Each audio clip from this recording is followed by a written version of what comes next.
Good morning बच्चों।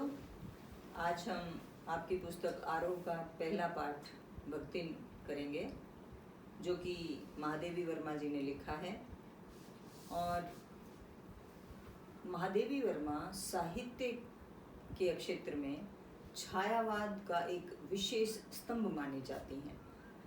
मैंने आप लोगों को पहले बताया है क्लासेस में कि किस तरह से हमारे साहित्य ने, हिंदी साहित्य ने तरक्की की है।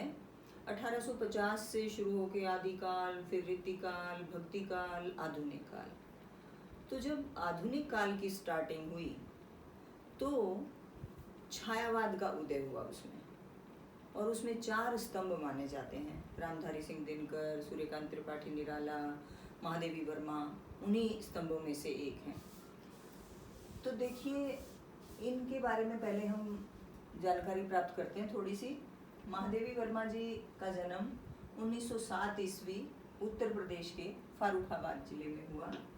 पिता का नाम गोविंद प्रसाद वर्मा था, माता का नाम हेमरानी, जो कि बड़ी भक्त हृदय महिला थी। और उन्हीं के भक्त हृदय होने के कारण महादेवी वर्मा के अंदर भी भक्ति का विशेष फुट रहा है। इनकी शिक्षा इंदौर में और प्रयाग में हुई। प्रयाग से ही इन्होंने विश्वविद्यालय से संस्कृत में एमए की। इनको अध्यापन और अध्ययन का बहुत शौक था। ये पढ़ते पढ़ाते रही और इन्होंने बहुत ही अच्छे लेख लिखे हैं अपने। बहुत हिंदी की सभी विधाओं में लगभग इन्होंने लिखा है। तो इन्हें पद्म भूषण की उपाधि मिली, भारत भारती की। 1983 ईस्वी में इन्होंने एक अपना काव्य संग्रह लिखा था यामा, जिनके लिए इन्हें ज्ञानपीठ पुरस्कार प्राप्त हुआ।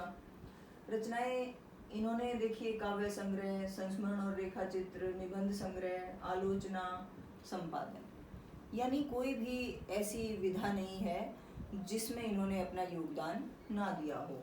काव्य संग्रह जिसमें बहुत सारी कविताएं वगैरह होती हैं बेटा, उसे कहते हैं। तो ये दीपशिखा, यामा, निहार, नीरजा, ये इनके काव्य संग्रह हैं। संस्मरण और रेखा चित्र।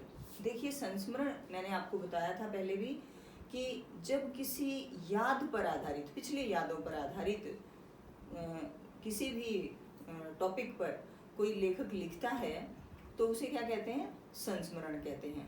रेखा चित्र वो होता है जिससे उसका बाह्य आउटलुक ज़्यादा बताया जाता है कि वो किस प्रकार की थी, उन्होंने क्या क्या काम किए, उसको छोड़ते हुए जो बाहर से जिस चीज़ को हम देख सकते हैं, उससे अंदाज़ा लगा सकते हैं, वो चीज़ आ जाती हैं कि उसके बारे में एक तरह से मोटी मोटी बातें बता दी जाती हैं। निबंध संग्रह में है श्रृंखला की कड़ियाँ, आपदा, क्षणदा, आलोचना। इसमें इन्होंने विभिन्न काव्य संग्रहों की भूमिकाएं नामक लेख लिखा है। संपादन देखिए, इन्होंने चांद पत्रिका का, आधुनिक कवि का और काव्यमाला का किया है। इनकी साहित्यिक विशेषताओं की बात आती है तो हम इन्हें आधुनिक युग की मीरा कहते हैं। आप लोगों ने मीरा के बारे में पढ़ा होगा। जैसे मीरा क्या थी? श्री कृष्ण जी की अनन्य भक्त रही हैं। उन्हें और कुछ सूझता ही नहीं था सिवाय श्री कृष्ण जी के। उन्होंने लोक लिहाज छोड़ के संतों के साथ बैठ बैठ के गाना शुरू कर दिया था। वो आपकी कविता में भी पहले भी दिखाया गया है। तो इन्हें भी उनका, जिस प्रकार उनका जीवन रोते हुए दुख में बीता, तो महादेवी वर्मा को भी अपने जीवन में बहुत ज़्यादा सुख नहीं मिले। उसकी जो चीज़ें थी वो इनके पद्य में आई हैं। हम कह सकते हैं कि आत्म केंद्रित किसे कहते हैं? अपने पर केंद्रित करके इन्होंने पद्य की रचना की है, मतलब काव्य की, कविताओं की। तो वही बताया गया है। साहित्य सेवी और समाज सेवी की दृष्टि से इन्होंने गद्य में लिखा है। गद्य में समाज को केंद्रित करके लिखा है और पद्य यानी कविताओं में आत्मा, मतलब आत्म केंद्रित यानी खुद से रिलेट करके लिखा है इन्होंने। तो ये इनकी साहित्यिक विशेषताएं हैं। भाषा शैली देखिए, तत्सम प्रधान शैली में इन्होंने लिखा है। तत्सम समझते हो? हम छठी से स्टार्ट कर देते हैं बेटा शब्दों के बारे में कि तत्सम, तद्भव, देशज, विदेशी, ये शब्द होते हैं। और तत्सम कौन से होते हैं? जो संस्कृत भाषा से हमने हिंदी में इस्तेमाल करने शुरू कर दिए हैं, जैसे कि तैसे उन्हें हम तत्सम शब्द कहते हैं। मित्र है, संस्कृत में भी बोलते हैं, हिंदी में भी बोल देते हैं। इसी तरह से जो ऐसे शब्द होते हैं, पत्र है जैसे, तो ये तत्सम शब्द होते हैं। तद्भव जिनका रूप बदल के हिंदी में आ गए, हमने मित्र को दोस्त कह दिया, ठीक है। तो इसी तरह से इन्होंने तत्सम प्रधान शैली में लिखा है, ज़्यादा खड़ी बोली का प्रयोग किया है। अपनी जो लेख हैं इनके, उसमें इन्होंने अंग्रेजी, उर्दू, फारसी आदि सब तरह के शब्दों का इस्तेमाल किया है। साधारण बोलचाल की जो उस समय जैसी भाषा या बोली प्रयोग की जाती थी वो की है इन्होंने। सरल है, सहज है, प्रवाहमय है, यानी कि बहुत अच्छे से समझ में आ जाती है इनकी बातें। तो ये था इनके बारे में थोड़ा सा इनका जीवन परिचय। अब हम आते हैं आपके पाठ भक्तिम पर। अब भक्तिम पाठ क्या है? एक संस्मरणात्मक रेखा चित्र है भक्तिम का। अब ये भक्तिम जो है वो लेखिका जो हमारी महादेवी वर्मा हैं, इनके पास सेविका के रूप में काम करती थी। तो वो एक देहाती स्त्री थी जिसने अपने जीवन में बहुत दुख और कष्टों का सामना किया था। उनके ही बारे में भक्तिम का पूरा रेखा चित्र लेखिका ने, महादेवी वर्मा ने, इस पाठ में बहुत ही अच्छी तरह से दिखाया है। देखिए, इसमें बताया गया है कि जो भक्तिन है वो एक परिवार में जन्म लेती हैं। ठीक ठाक सा परिवार था, और जो उनके पिता हैं उन्हें बहुत प्यार था भक्तिन से, और भक्तिन भी अपने पिता से बहुत प्यार करती थी। थोड़ा सा हम उनके बारे में देखते हैं कि जो महादेवी वर्मा ने बताया है उनके बारे में कि भक्तिन जब छोटी थी, सिर्फ 5 साल की मात्र, तभी उनकी शादी कर दी गई थी। अब इतनी छोटी उम्र में विवाह होने के बाद भक्तिन जो थी, उस समय तो थोड़ा सा एक और रिवाज हुआ करता था कि जब शादी की जाती थी छोटी उम्र में ज़्यादा, तो कुछ साल के लिए नहीं भेजते थे ससुराल में। तो इनकी जो माँ थी वो गुजर चुकी थी, और पिता ने दूसरी शादी कर ली। तो जो दूसरी माँ, मतलब सौतेली माँ आई, उन्होंने 9 साल की उम्र में इनका बौना कर दिया, यानी ससुराल भेज दिया। इनके बारे में बता रखा है कि ये पतली दुबली सी थी, काले रंग की थी, और जो गांव था इनका वो था झूसी। भक्तिन का गांव कौन सा था? झूसी गांव था। और बड़े प्रसिद्ध थे इसके पिता, अहीर सूरमा बोला जाता था उनको, और इनकी माँ जो थी धन्या गोपालिका थी। अब ये लड़की जब विमाता के द्वारा ससुराल भेज दी गई, तो वहाँ आने के बाद इसको ऐसे परिवार से का सामना करना पड़ा जहाँ पर लड़कियों की कोई खास इज्जत नहीं थी, क्योंकि इसकी सास के जो थे 3 बेटे थे। तो वो तो अपने आप को ऐसा समझती थी कि मैंने तो पता नहीं कौन से किले फतेह कर रखे हैं, मैं तो 3 बेटों की माँ हूँ। और जो इनसे 2 बड़ी जेठानियाँ थी, उनके बारे में लेखिका लिखती हैं कि काक भुजुंडी जैसे थे वो, बिल्कुल काले दोनों लड़के, लेकिन फिर भी जेठानियाँ जो थी इतराती घूमती थी। और भक्तिन जो है, अब एक और बात आती है, भक्तिन का असली नाम लक्ष्मीन रखा गया था। लक्ष्मीन मतलब लक्ष्मी, क्योंकि ये अपने पापा की इकलौती संतान थी। वो बड़ा प्यार से रखते थे इसे, लक्ष्मी का नाम दिया था। लक्ष्मी का मतलब आप सब लोगों को पता ही होगा, क्योंकि हम धन धान्य की देवी लक्ष्मी मानते हैं। पिता ने तो यही सोच कर रखा होगा, लेकिन लक्ष्मी को अपने जीवन में अपने नाम के विपरीत रहना पड़ा, क्योंकि कभी बहुत ज़्यादा वो सुख बेचारी नहीं देख पाई। अब इनके यहाँ पहली लड़की हुई सांवली, और ये लक्ष्मी क्या थी, ज़्यादा इन बातों में विश्वास नहीं करती थी। तो इसने उनके नामकरण संस्कार वगैरह करवाए, तो जेठानियों ने और सास ने इनके ऊपर बड़े ताने वाने लगाए, बड़े इसकी हंसी उड़ाई। अब भक्तिन परेशान, और तो और क्या हुआ कि पिता की मृत्यु हो गई, और उनकी सौतेली माँ ने कि बिना बात घर आएगी, तो इसलिए मैसेज ही नहीं भेजा बहुत दिनों तक। तो फिर जब किसी तरह मैसेज भेज भी दिया, मौत पे तो नहीं भेजा, लेकिन चलो बाद में भेज दिया, तो इनकी सास ऐसी थी, उन्होंने ये सोचा कि ये घर में बैठ के रोए धोएगी, बिना बात काम छोड़ देगी, काम, क्योंकि भक्तिन जो थी, मतलब जो लक्ष्मी थी, बहुत काम करती थी, बहुत मेहनती थी, उसने कभी मेहनत से जी नहीं चुराया। और तो और उनकी बेटियों को भी गोबर आदि का काम करना पड़ता था क्योंकि बेटी थी। अब क्या हुआ, ये कहा गया सास के द्वारा कि जाओ, काफ़ी दिन हो गए हैं तुझे मैके जाए हुए, जाया एक बार।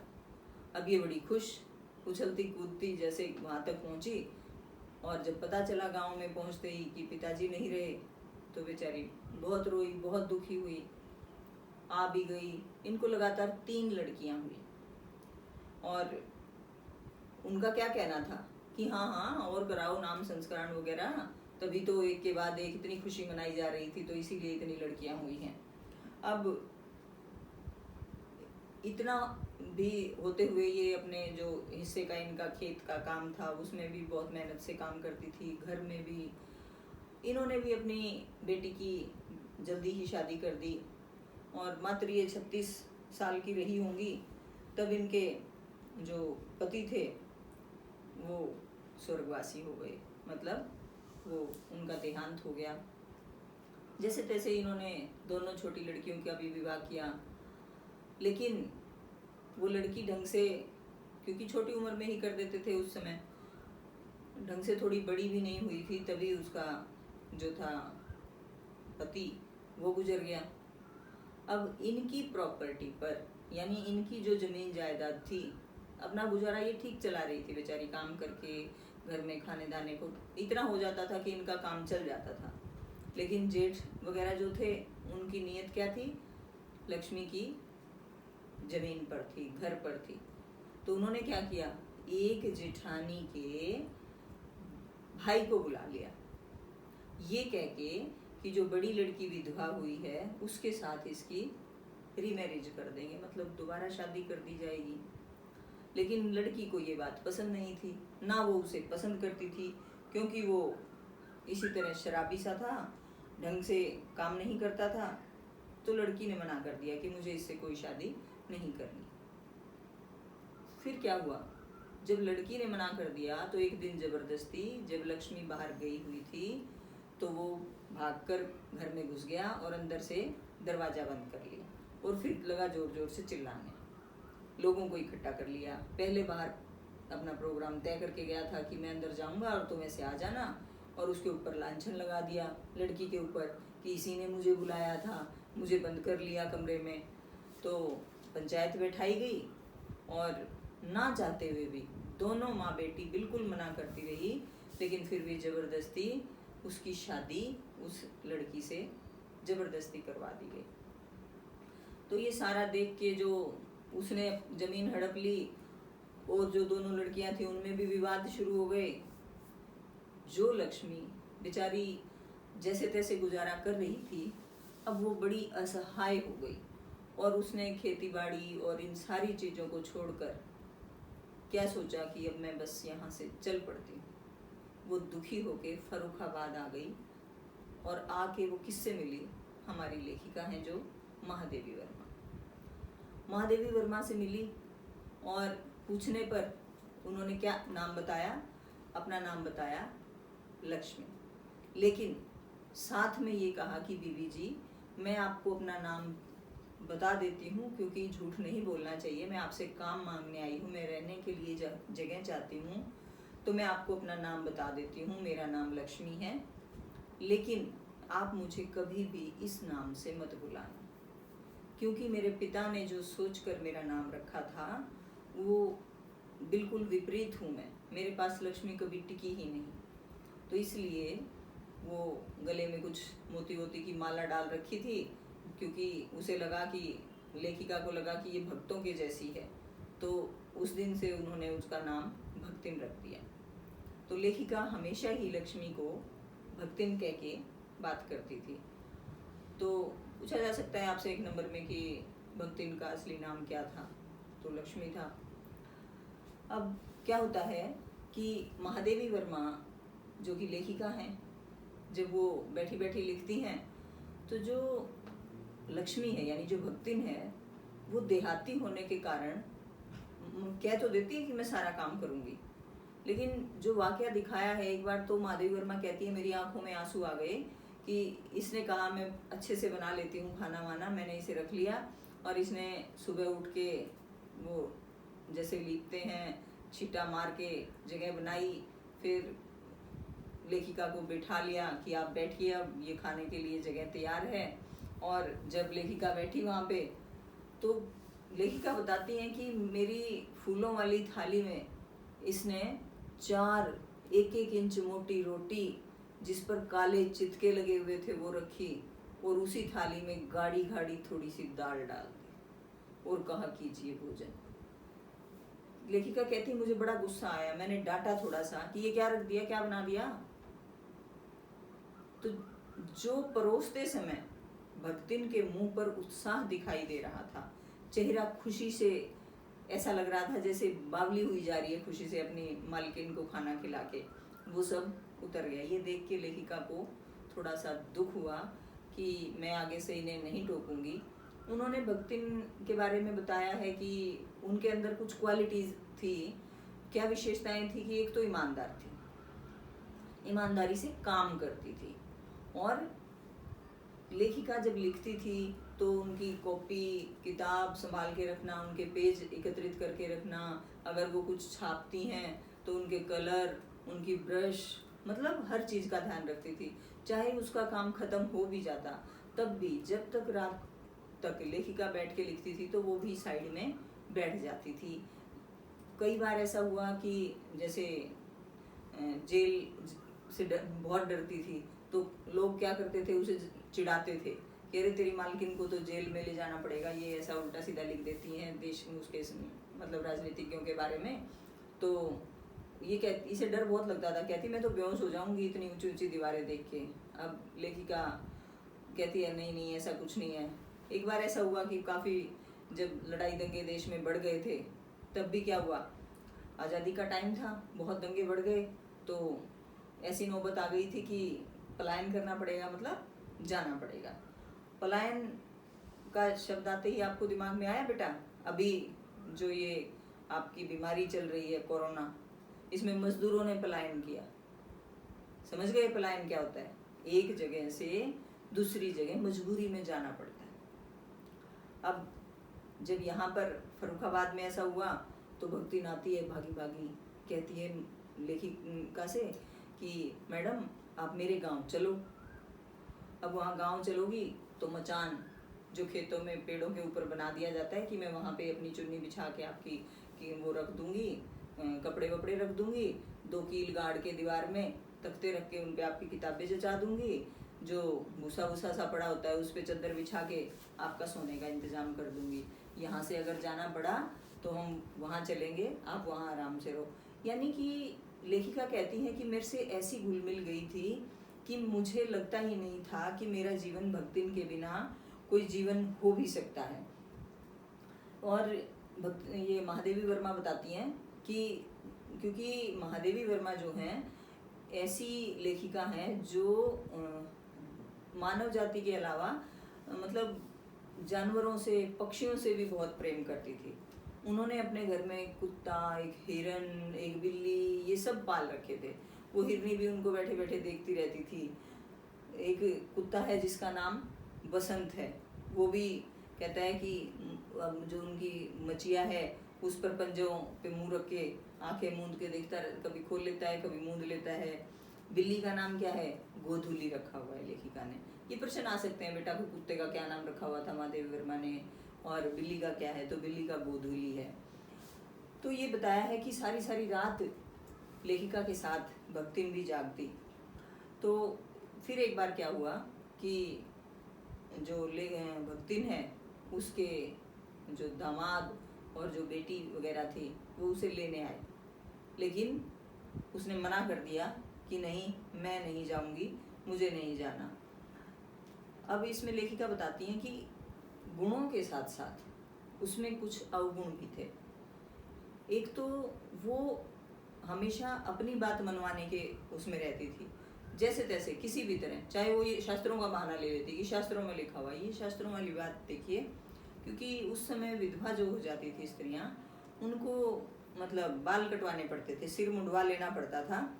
तो वो कहती हैं कि भाई ये तो मुझे करवाना ही पड़ेगा क्योंकि ये शास्त्रों में लिखा हुआ है। तो अपना हर वीरवार को वो अपना सिर गंजा करवा लेती, क्योंकि लेखिका कहती है मुझे अच्छा नहीं लगता था, कि मुझे गंजा देखना भी पसंद नहीं था, मना किया। तो वो कहती है नहीं नहीं बीवी जी, ये तो शास्त्रों में लिखा हुआ है, ये तो मुझे करना ही पड़ेगा। फिर क्या करती थी, अपनी सुविधा के अनुसार कई बार किसी भी बात को झूठ से थोड़ा सा झूठ झूठ बोल के घुमा घुमा के बता देती थी। कई बार क्या करती थी, जैसे लेखिका कहीं इधर उधर थोड़े बहुत पैसे रख देती तो चुपचाप उन्हें उठा के अपने तहखाने में ले जाके मटकी में डाल के छुपा के रख देती। लेकिन ऐसा भी नहीं था, जब बहुत ज़्यादा ज़रूरत पड़ी तो उसने कहा कि बीबी जी मेरे पास कुछ रुपए हैं, आप ये ले लीजिए। तो यानी उसके मन में ये था ही नहीं कि मैं किसी के यहाँ ऐसे नौकरी कर रही हूँ। उन्होंने मतलब भक्ति ने अपना तन मन धन कह सकते हैं उससे सेवा की थी इनकी। तो ये कहा कि लास्ट में भक्तिन एक बार कहती है कि मैं थोड़े दिन के लिए अपने गांव जा आती हूँ। लेकिन कभी भी अगर जाने की बात होती थी कहीं भी, मान लो कई बार ये बात हुई कि महादेवी वर्मा को कहीं जाना है, तो वो कहती बेबी जी मैं भी साथ चलूँगी, आपके कपड़े तय करके रख दूँगी, आपका मतलब सामान बांधने लग जाती, ये करती। तो एक जगह लेखिका सोचती है कि अगर कोई ऐसा बुलावा किसी दिन आ गया जिसमें ना कपड़ों की तय करनी पड़े, ना इसे रोकने की ज़रूरत पड़े, ना मैं चाहते हुए भी रुक पाऊँ, यानी प्रभु का अगर बुलावा आ जाए तो इसका क्या होगा। मतलब वो दोनों एक दूसरे से इतनी जुड़ जाती हैं। तो वही बात सारी इस संस्मरणात्मक रेखा चित्र में दिखाई गई है। भक्तिन के बारे में, उनके गुणों के बारे में बताया है, तो कहीं अवगुणों के बारे में भी बताया है। लेकिन तुलना किससे कर दी, महादेवी वर्मा ने भक्तिन की तुलना हनुमान जी से कर दी, कि जिस प्रकार हनुमान जी राम के अखंड भक्त थे। क्या कहते थे कि आप लोग सभी को पता है कि हनुमान ने अपनी छाती फाड़ के दिखा दिया था कि उसके अंदर कौन विराजमान है। राम सीता की मूर्त दिखाई जाती है, जिस प्रकार हमारे धर्म ग्रंथों में कहा गया है। तो वही है, इस सारे पाठ में भक्तिन के बारे में सभी बातें महादेवी वर्मा ने बहुत ही अच्छी तरह से बताई हैं। तो जैसे कि आपके प्रश्न बनते हैं, भक्तिन का नाम असली क्या था, तो आप लोगों को पता होगा, अभी बताया था मैंने, उसका असली नाम क्या था, लक्ष्मी था। लेकिन उसने मना क्यों कर दिया, इसलिए मना किया कि लक्ष्मी नाम तो रिद्धि सिद्धि की देवी जो हमारी लक्ष्मी हैं उनका होता है, और उनके पास तो धन दौलत की कमी नहीं है। और लक्ष्मी जो भक्तिन है वो कहती है कि मेरे पास तो कभी लक्ष्मी हुई ही नहीं, तो इसलिए कृपया आप मुझे भक्तिन के नाम से ना बुलाएं। तो ये हो सकता है इस तरह से पूछ लिया जाए कि भक्तिन नाम कैसे पड़ा या किसने रखा, तो आप बता सकते हैं कि भक्तिन नाम महादेवी वर्मा ने रखा। एक प्रश्न है कि 2 कन्या रत्न पैदा होने पर भक्तिन पुत्र महिमा में अंधी अपनी जेठानियों द्वारा घृणा और उपेक्षा की शिकार बनी। ऐसी घटनाओं से ही अक्सर यह धारणा चलती है कि स्त्री ही स्त्री की दुश्मन है। क्या आप इससे सहमत हैं? तो हाँ, हम बिल्कुल सहमत हैं इस बात से, क्योंकि आज के समाज में तो हम ये बिल्कुल कह सकते हैं कि लड़के और लड़की में कोई भेद नहीं होता। आज तो बराबर दोनों को एजुकेशन दी जाती है, बराबर से हम उनको पालते पोसते हैं। और आज तो आप ये भी देख सकते हैं कि जिनके यहाँ बेटा नहीं है तो बेटियां भी अपने माँ बाप को बुढ़ापे तक बहुत अच्छे से रखती हैं, संभालती हैं। तो आप ये बता सकते हैं कि जो जिठानियाँ हैं वो क्या हैं, उन पर कटाक्ष करती हैं, ताने मारती हैं, उनके ऊपर बार बार तंग करती हैं। घर के सारे जो गोबर वगैरह से रिलेटेड काम होते हैं, खेत में जाके कस्सी चलाने के काम होते हैं, वो सब लड़कियों को और भक्तिन को दिए जाते हैं। जबकि लड़के जो काकभूषणी जैसे हैं, काले कलूटे, वो अपना ऐसे रहते हैं, उन्हें पढ़ने भेजा जाता है। तो ये सारी बातें दिखाई गई हैं उस समय के समाज के बारे में। भक्तिन की बेटी पर पंचायत द्वारा जबरन पति थोपा जाना एक दुर्घटना भर नहीं, बल्कि विवाह के संदर्भ में स्त्री के मानवाधिकार को कुचलते रहने की सदियों से चली आ रही सामाजिक परंपरा का प्रतीक है। कैसे? तो ये आप बिल्कुल बता सकते हैं कि बहुत पहले से ही जबरदस्ती लड़कियों की शादी बिना चाहते हुए भी किसी से भी कर दी जाती थी, चाहे वो खुश है या नहीं है। इन चीज़ों का पहले भी ध्यान नहीं रखा जाता। आज तक भी थोड़ा बहुत ऐसा जरूर है। चलो शहरों में जो पढ़े लिखे बच्चे हैं उनको छोड़कर जो देहाती जीवन में लोग जी रहे हैं, तो वहाँ आज तक भी ऐसा है कि लड़कियों से बहुत ज़्यादा नहीं पूछा जाता कि तुझे कैसा परिवार चाहिए या कैसा लड़का देखना है, या उनकी कोई मर्जी की कोई इच्छा नहीं पूछी जाती। तो उन्हें जो क्या होते हैं, मतलब परिवार में माता पिता ही अपनी मर्जी से चुनकर वर के साथ उसकी शादी कर दी जाती है।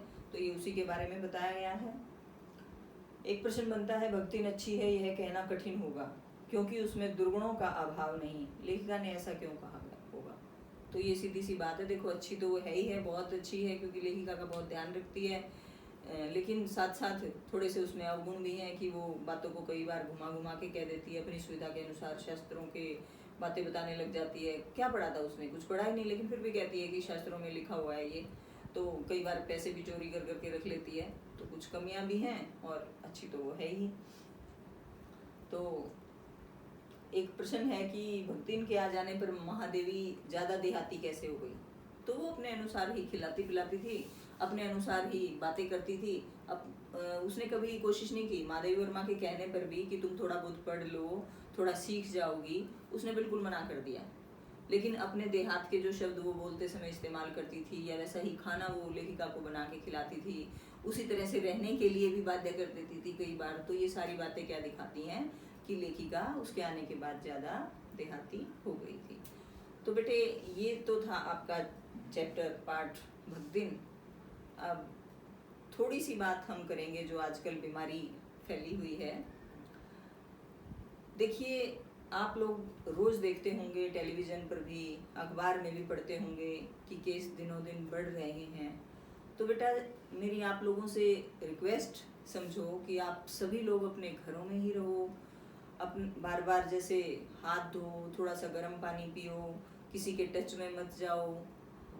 और सबसे बड़ी बात क्या है, देखो जब डॉक्टर्स को देखते हो टीवी पे, पीपीई किट है उनके पास, उनका सिर से एड़ी तक कोई चीज़ दिखाई नहीं देती, नहीं दिखाई देती ना, उसके बावजूद उनको कोरोना हो रहा है। जो पेशेंट आते हैं, जो रोगी आते हैं कोरोना के मरीज, इतनी बड़ी किट पहनने के बाद भी जब उन्हें कोरोना हो सकता है बेटे, तो हम लोग तो मान लो हम बाहर भी निकलते हैं सिर्फ मास्क लगा के, जो 20 रुपए का, मात्र 20 रुपए का है, उस मास्क को लगाकर अकड़ के भी चल लेते हैं कि कुछ नहीं होगा हमें। लेकिन क्या ऐसा हो सकता है? आप ये देखिए जब डॉक्टर्स इतनी बड़ी बड़ी किट जिसमें शरीर का एक अंग भी बाहर नहीं दिखाई देता, तब भी बीमारी से ग्रस्त हो रहे हैं, चपेट में आ रहे हैं। तो आप लोग भी कोशिश करो कि किसी भी वजह से ज़्यादा बाहर ना निकलो, कम से कम भी मत निकलो। और अगर कोई मजबूरी ही है तो बहुत ज़रूरी काम के लिए अगर निकलना भी पड़े तो अपना बहुत एहतियात बरतो, कहीं किसी चीज़ को जाके छुओ मत, जो सामान लेना है उसे घर पे ला के रख दो, 2-3 दिन के बाद इस्तेमाल करो, अपने अच्छी तरह हाथ धो साबुन से, बल्कि बाहर गए हो तो आने के बाद उन कपड़ों को भी सीधा गर्म पानी में धो के धूप में डाल दीजिए 2-4 घंटे के लिए, ताकि अगर कोई ऐसा वायरस आपके साथ आ भी गया है तो वो मर जाए। ठीक है बेटा, धन्यवाद।